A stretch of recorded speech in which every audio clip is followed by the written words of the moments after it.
जब घर से भाग गई थी जीनत अमान। तस्वीर शेयर करके कहा, उन्हें लगता था कि मेरे लायक कोई मर्द नहीं है। दर्द भरी है जीनत अमान की यादें। 70 के दशक की मशहूर एक्ट्रेस जीनत अमान ने अपने बोल्ड अंदाज से हर बार फैंस को घायल किया है और साथ ही वो कई सारी सुपरहिट फिल्में दे चुकी हैं। अपने दौर में सबसे पॉपुलर एक्ट्रेस में से एक रही जीनत अमान ने जब से सोशल मीडिया पर आई हैं, वो आए दिन कोई ना कोई किस्सा शेयर करती ही रहती हैं।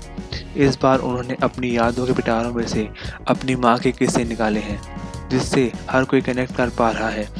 जीनत ने बताया कि जब उन्होंने एक्ट्रेस बनने के लिए फैसला किया था तो उनकी मां ने अपनी जॉब छोड़ दी थी ताकि वो उनके साथ रह सके।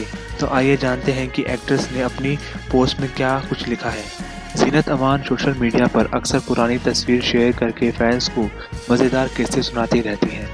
ऐसे में जब उन्होंने अपनी ज़िंदगी से जुड़ा एक किस्सा सुनाया और अधिकार अपने इंस्टाग्राम अकाउंट पर 2 तस्वीरें शेयर करते हुए लिखा कि हर रविवार को एक फ़ैन मुझे अपने कलेक्शन में से पुरानी तस्वीरें भेजता है।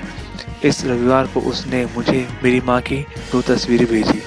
इनमें से पहली फ़ोटो में मेरे पिता अमानुल्लाह खान और दूसरी फ़ोटो में मेरे जर्मन सौतेले पिता अंकल हैज के साथ खींची गई थी। इस दुनिया में मेरी माँ जैसी कोई दूसरी महिला नहीं है। वह प्यारी, सुंदर और चतुर महिला थी। जीनत ने इस पोस्ट को शेयर करते हुए लिखा कि 50 के दशक में मेरे माता पिता के अलग होने के बाद मेरी माँ खुद को बिजनेस सिखाया और एक कामकाजी महिला बन गई।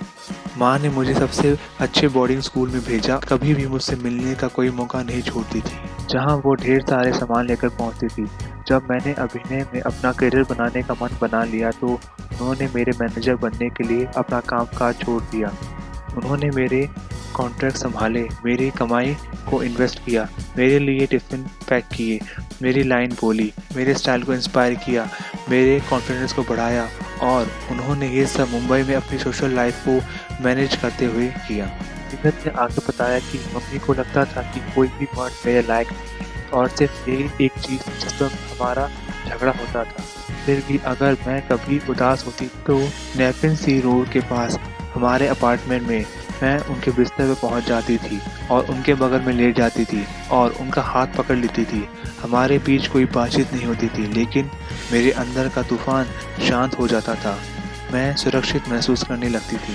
जीनत ने इस पोस्ट में उस कहानी का जिक्र भी किया और लिखा कि यह सच है, जब मैं भाग गई थी तो मैंने उनका दिल तोड़ दिया था, लेकिन यह मेरे पहले बेटे के पैदा होने के साथ ही ठीक हो गया था। दोनों का बर्थडे एक ही दिन होता था। जब 1995 में माँ का निधन हुआ तो मुझे ऐसा लगा कि जैसे मेरे ऊपर से किसी ने सुरक्षित चादर खींच ली हो।